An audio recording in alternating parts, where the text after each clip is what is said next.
Welcome, everybody, to the Daryl and Boo Show. I am Boo, and this is not Daryl today. Today we have on guest co-host Peter Scheffler. Daryl is just out for an appointment this morning, and so I grabbed our trusty Peter Scheffler to stand in for Daryl.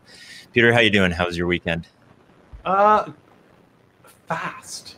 Yeah? I'm doing well, thank you. Hope you are as well. But my weekend, we were sitting at dinner last night, and we were all like, okay, we don't do anything, we don't go anywhere, but where did the weekend go? Like, it just seemed to blow right by. Good weekend, though. Got out in some fresh air and dog walking and some exercise, so it's good. Oh, nice.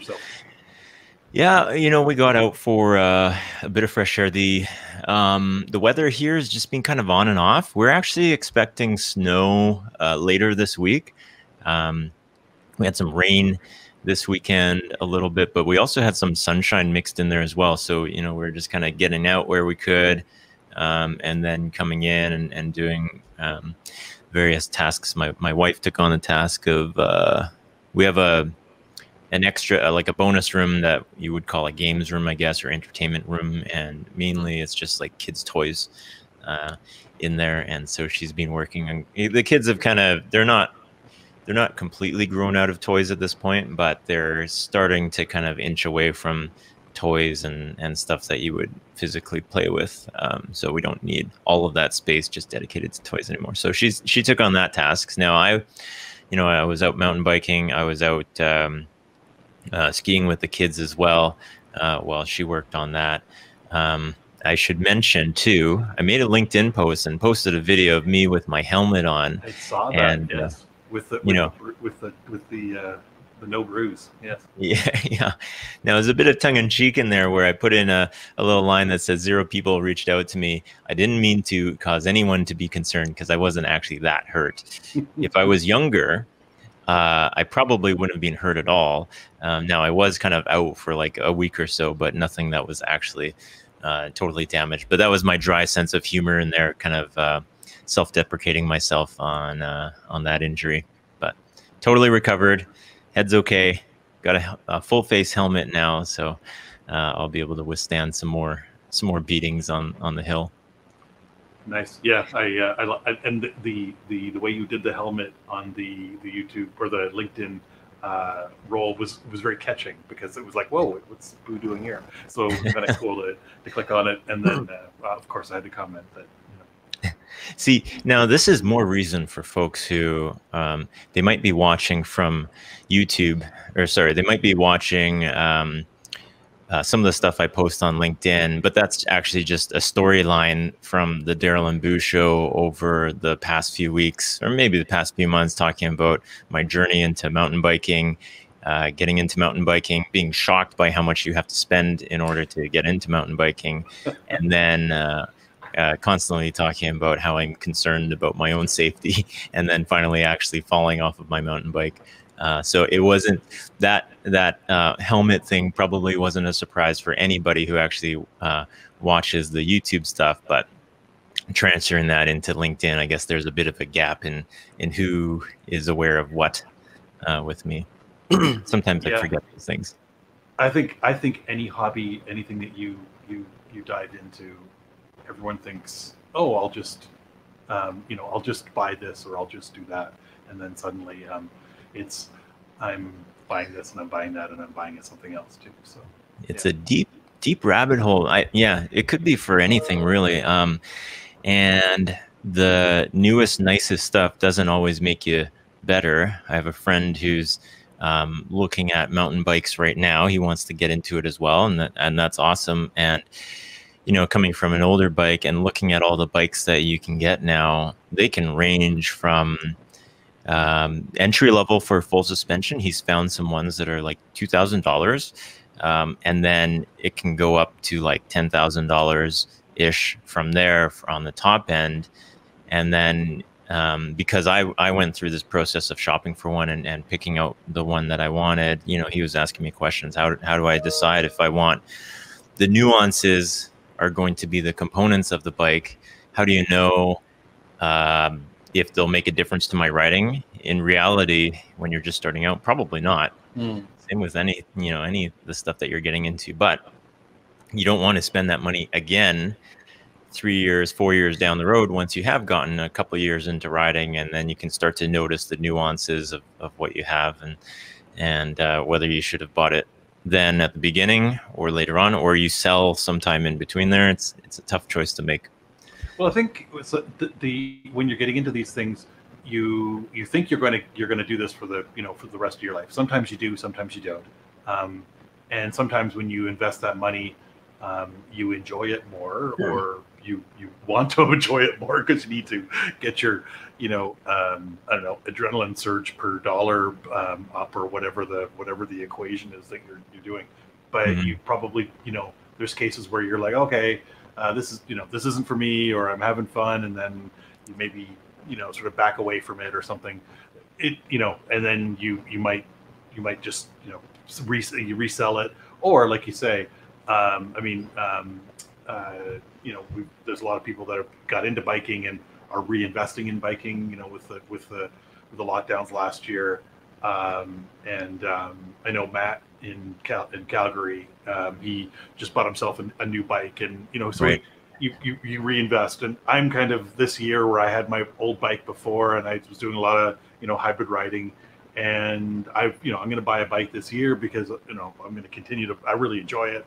I love spinning and cycling and all that stuff. And so I've now said, okay, it's now worthwhile for me to go buy something. But what I'm probably going to do is try to get myself a good frame, a good bike that I know that I can upgrade this and upgrade that. And, there's various things that I'm looking at to get on the basic bike, but knowing that maybe in a year I'll change the wheel system, or maybe the gears system changes or something like that. So I understand there's going to be progression. So investing in something that it's almost like buying a good camera, right? You can buy a good camera, buy a good chassis, and then worry about putting better lenses on it and other things like that as you sort of go ahead, right? So any hobbies like that. So. I can relate to the camera one. I would say that anybody who's a photographer, videographer, and a few of our customers that I've talked to on the phone during meetings and whatnot, we end up getting into camera discussions, and definitely the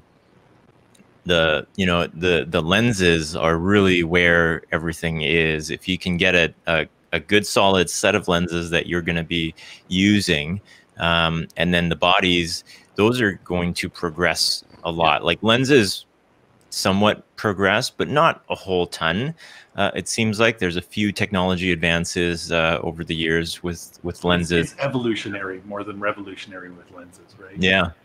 There's a contact that we talked to. He's been collecting classic lenses, like 20, 30-year-old lenses, 40-year-old lenses that he finds off of eBay, and then the mounts don't really change a whole lot over time. And so he can stick them on whatever, and he can get cool effects out of some of the older lenses as well. But my lens set, I have a couple lenses there, and then the bodies, those are going to be the ones where, hey, 4K is the thing, 1080p was the thing, and then 4K is the thing, and then 8K is the thing, and it's hard to keep up with that. So if you're going to be if you had to buy a new lens every time you had to buy a new body, that would be very hard to keep up with. But having like the good set of lenses, and then at those bodies every few years, if you need to sell and upgrade, which is how I ended up with one of my cameras, is the guy was just selling and upgrading to just the next thing, and I'll take something that's one generation old, and it's not going to change anything for the Daryl and Boo show, so I'll go with me. Right. Yeah. So we've got a live stream that post that I made on LinkedIn there. We've got a live stream tomorrow, Booze Hour, first one of 2021, and that will be with Malcolm Heath and Sander Vinberg. And I will mention as well, they will be on. It sounds like they will be on, and hopefully this isn't breaking news for the couple people that are going to watch this, but they'll also be on Dev Central on Security Sidebar with John Wagnon. Sander wrote an article for the 2021 cybersecurity predictions. Now, I guess he wrote the frame of the article, but folks were contributing predictions, and one of the predictions was actually contributed by none other than Peter Scheffler as well. Maybe we can talk about what you predicted there. Well, yeah. So they sent a note out asking a few of us if we wanted to be. Oh, now the name escapes me. Prognosticator from the 1500s, Nostradamus. That we wanted to be a Nostradamus for 2021, and what our predictions were. And one of the things that I had predicted was around key protection, and that's continuing to be a problem, and sort of protecting, you know, the private keys and the exchange of private keys, or the you shouldn't be exchanging private key conversation, and then shortly thereafter we had some fun with SolarWinds, and you know, those things were all kind of related, and that was sort of born out of some conversations that I've had with customers and some things that I've pushed out. You know, written some code around protecting keys, and that conversation is certainly relevant with hardware security modules, so HSMs. People are looking. I think that's going to be a big thing over the next year or so, as more and more companies are adopting things like Azure Key Manager or AWS Key Store. Those are things that are becoming more and more prevalent. I mean, even so, Visual Studio Code has Azure Key Store integration built right into it. So really? You can right click and say this is going to be a key, and it'll actually securely load it into a key store. So that's moving the keys out of people's code, because it's easy to forget that you have a key in your code, and then you push it up to GitHub, and the world comes down around your ears because you've just given that out. And once you give out a private key, the knock-on effect of that can be significant. So that was my prediction, and Sander did a great job on that one, and you know, several others too. I think we had at least 7 or 8 different predictions that are in there. One that's come true, and I know you're going to talk to the guys tomorrow with Malcolm and Sander about it. Yeah, it's amazing. That one came true pretty quick. Well, actually, one of the things that let me see if I can bring. Oh shoot,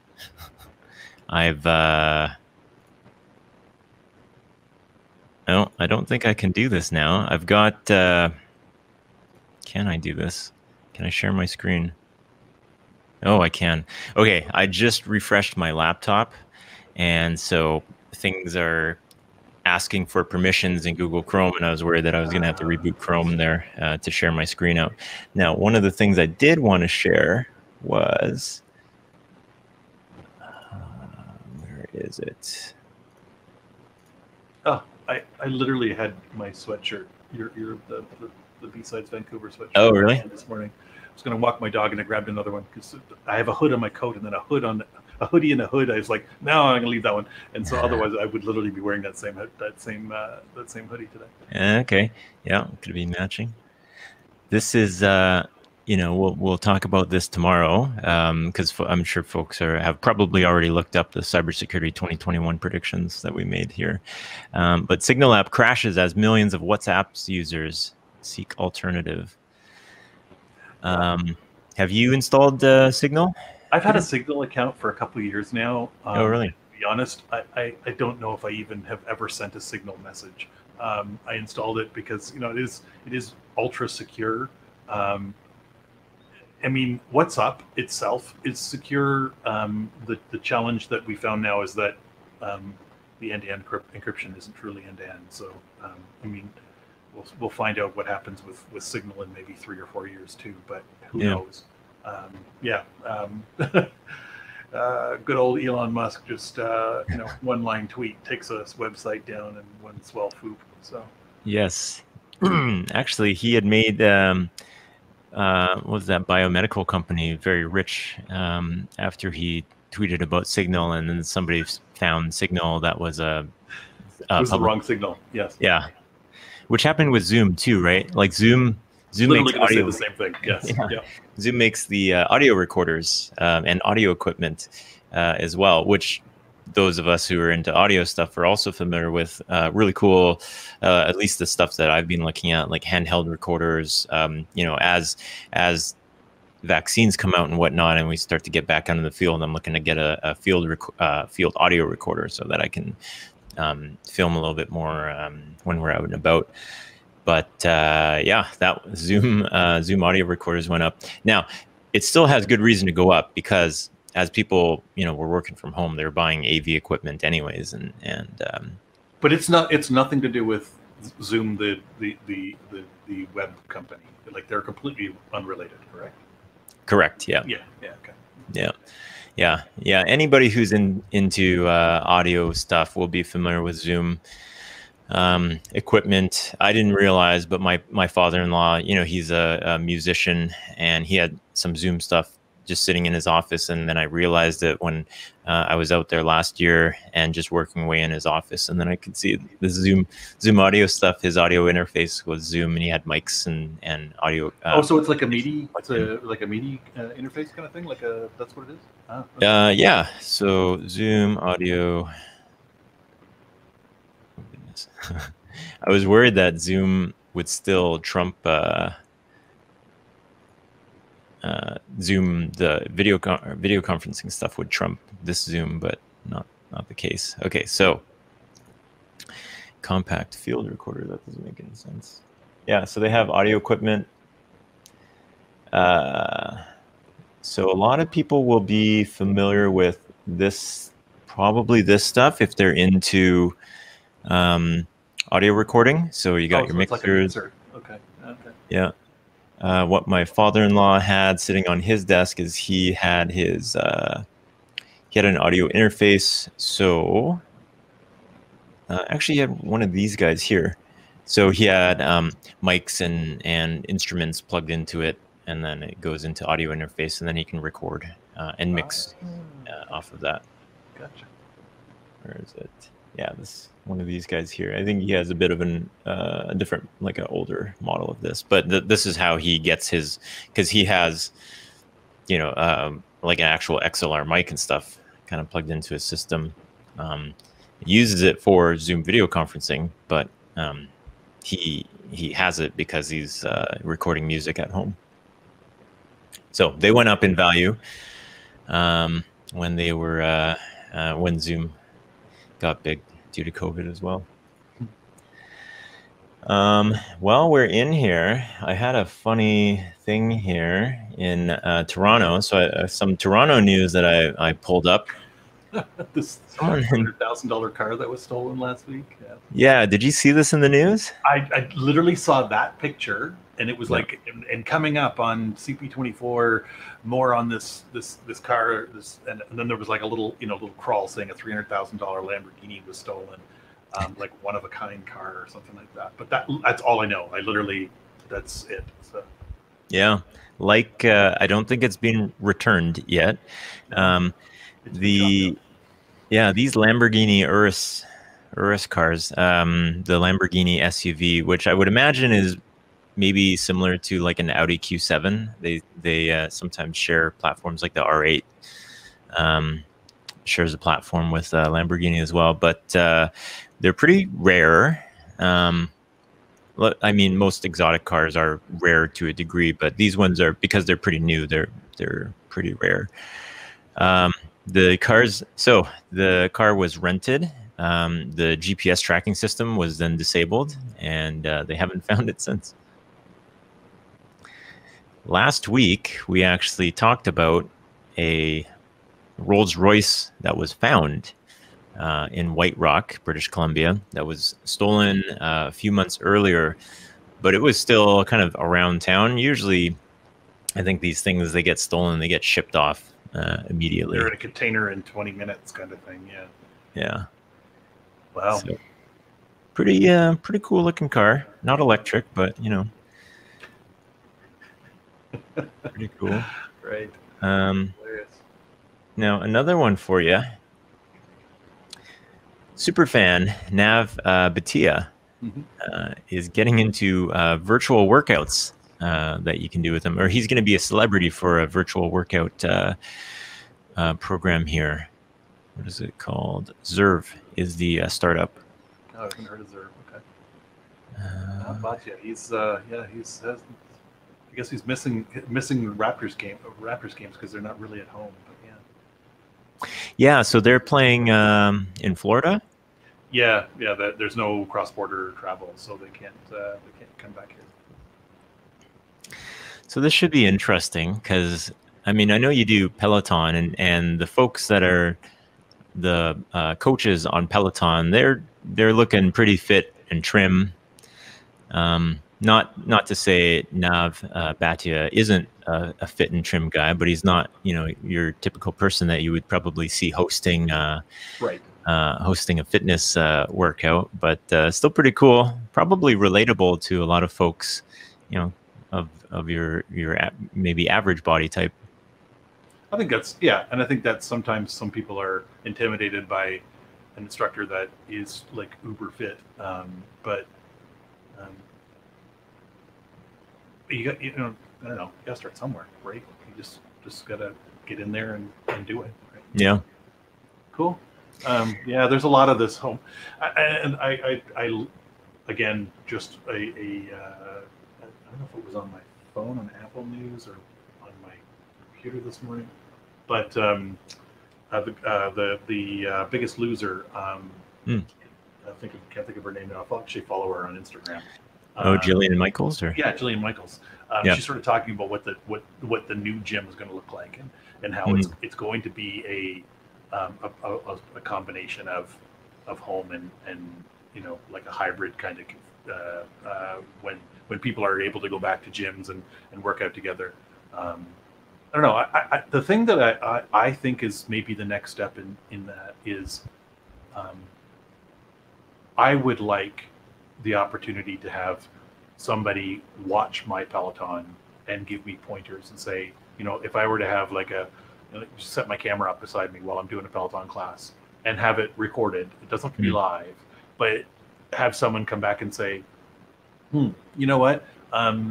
You're not sitting quite right, or your legs aren't quite right, or when you were like, I did a boot camp on the weekend, so I did a bike boot camp. So it's like 7 minutes on the bike and then 20 minutes on the floor, and then another whatever it is. I guess it was a 30-minute one, so however that works. Maybe it was 6 and 6 and 18 or whatever it was.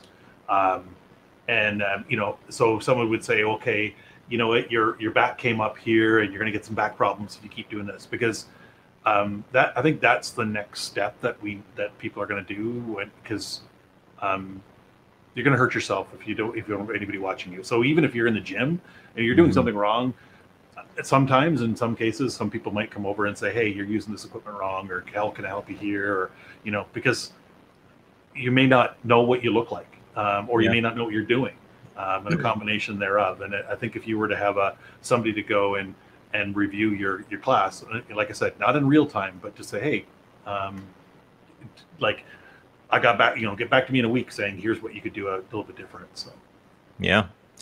So that's we can cut to this for a second. The gym that I go to, and I've had on one of the owners of the gym that I go to on one of the earliest Booze Hour community editions, Jeff Hayner. This is Jeff's wife, and she's running VirtuWOD. So when we went, WOD being workout of the day, when we went lockdown here in BC, gyms were closed. They transitioned everything to Zoom, and so it was very interactive. Instead, they ran a couple classes a day and turn your cameras on, and they're going to watch you. Now, because we're all accustomed to being in the gym, we're all accustomed to being critiqued, and so they could just shout out something, and we kind of, know what they're saying there. I know another friend of the show, Mark Steiniger, former F5er who's turned into a fitness gym owner. They've transitioned to this kind of on and off depending on the different states of lockdown over there in Ontario as well. So they've been working on these. And so it is, more than your gym membership for, some of those Fitness World type gyms or Planet Fitness type gyms are $20 a month, and you can just go in and use whatever. These are going to be a little bit more than that, but you get a lot more immersion. This is Christy's home home gym set up here, so she's got everybody on screen. She can watch you and she can call you out, which she does. She calls me out if I'm ever on these. But that's a possibility. And then I've actually done. Let's see if Jeff is on here. I think it's just okay. It's just Christy working this. Jeff has his own setup as well, where he's done more one-on-one type coaching, and that's been one where I've recorded things that I'm doing, and like he would give me a task list of my program and things that I need to accomplish throughout the week, day by day, and so I would record things, and then he send him the recordings to him at the end of the week, and then he would provide feedback on all the things I'm doing as well. So those options are out there. I think it's a prime market for folks to kind of get into. I think so too. Yeah. Yeah. I had a couple other things that I was gonna bring up for you for Toronto stuff. Leafs to be featured in a new Amazon Prime docu-series. I don't know if you saw that one. No, I hadn't. It's interesting. I guess that's going to be following them throughout the season or something like that, I guess. Yeah, All or Nothing will be the focus of a new docu-series. I watched a great YouTube video this weekend on how Prime works. Oh, really? The system works and how intricate it was, or it is. It's really, really interesting. I'll send you the link and you can post it on the notes. But it was like 18 minutes long, and it's really walked through how stuff gets delivered. I'm actually waiting for a large item to show up today, and it's a couple days for delivery, and it makes sense why it's a couple days, because they have basically 3 different categories. They have small sortable, large sortable, and then large unsortable, and this would be a large unsortable item, and so they don't have those everywhere, and it puts the logic to what's going on, and also how smart the Amazon delivery and people are. Like, I mean, how they've come up with this, the whole infrastructure behind it, and how they're taking advantage of different technologies out there and other services that are out there. It's pretty interesting. Yeah, that is pretty interesting. You look at some of the supply chain logistics of people going from, storefront retail into e-commerce, and this digital transformation that people have had to go through. And mind you, a lot of the retailers have a head start because they probably have some e-commerce. It maybe wasn't a total focus, and they had warehouses, but they were probably more focused towards getting product to stores. And so transitioning from, hey, we've got to ramp our e-commerce that was maybe 20% of our business before up to 90% of our business. And how do we manage all the logistics of getting stuff out, not just to stores where it's kind of one big wholesale shipment, but into transitioning to everybody's a different address and shipping out individual products. Would be interesting and fascinating to see how folks have had to transition through that. Yeah, and that actually talks to this video. Actually, talks. I think this is the link. Actually talks to that, as well as how other stores are doing it too. So that they, that Target and Walmart already have the infrastructure with stores, so to be able to ship that as well. So. All right, cool. So for anybody who is watching this, and I'll throw this in the newsletter as well, darylandboo.com if you want to sign up for that, anybody, how Amazon super complex shipping system works. Cool. I'm looking forward to checking that out. Yeah. And I know we're way over time here, so but I maybe next time you have me on, I do have a topic of cryptography conversation. So I've been given a challenge to a buddy of mine and I were back and forth on LinkedIn with the article that we talked about a couple weeks ago, and he found one of my old PGP keys from, we believe, like 1998. I don't seem to have the private key, but he's got the public key. So he sent me a message, and he's challenged. I challenged myself. I said, send me a message, and I'll try to break it. I am actively working on this. So if you want to reach out to to me on Twitter. Boo will have my Twitter on here with some things. So I'm going through trying to figure out how I'm going to get some cribs for it. I am seriously digging into cryptography. It's a book I've been reading for a while, but I literally this morning was reading it to see if I have some points. And so I'm trying to break this key with a single message, which is a challenge because normally when you break it, you need multiple points to start figuring things out, and this is going to be a challenge. So. I am just looking for your Twitter handle right now. It is your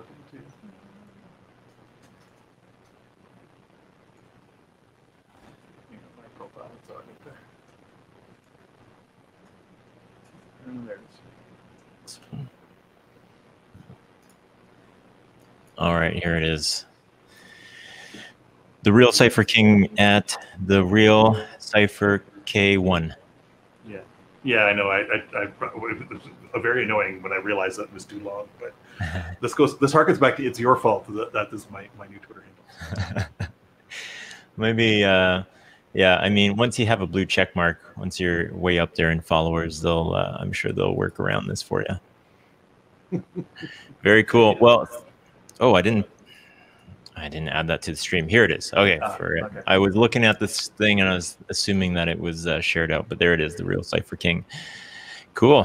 Well, thanks for jumping in and filling in, Peter. It was great to be able to grab you. I know that you were actually planning to be off today, aside from maybe heading up to Ottawa to grab something. So glad that you're able. And I'll update you on that when I have some more news on that too. So yes. Awesome. Very cool. All right. Thanks, everybody. We will, we'll see you tomorrow for folks that will tune in to the Booze Hour live stream tomorrow. And there will be Security Sidebar on Dev Central on Thursday as well. If you missed Booze Hour, there'll be two different takes. Obviously, my stuff is a little bit different in how I approach things than how Dev Central does. I probably don't have as many guardrails on mine, so our topics can go anywhere.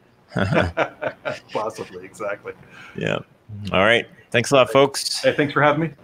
Thanks, Peter. See you next time. Bye. Yep. Thanks for checking this out today. If you're watching via YouTube right now, go ahead and click subscribe down below. Also click the bell for notifications. That way you will find out when we are dropping a new video or when we're going live. Also, there's darylandboo.com. If you head over to that, leave your name and email address, we will drop a weekly technical newsletter in your inbox every Monday. Also, this is available via podcast, Apple, Google, Spotify. Head over to one of those, hit subscribe, and you'll be able to listen to us in the car on your commute or during a walk or a run. Thank you very much, and we will see you next time.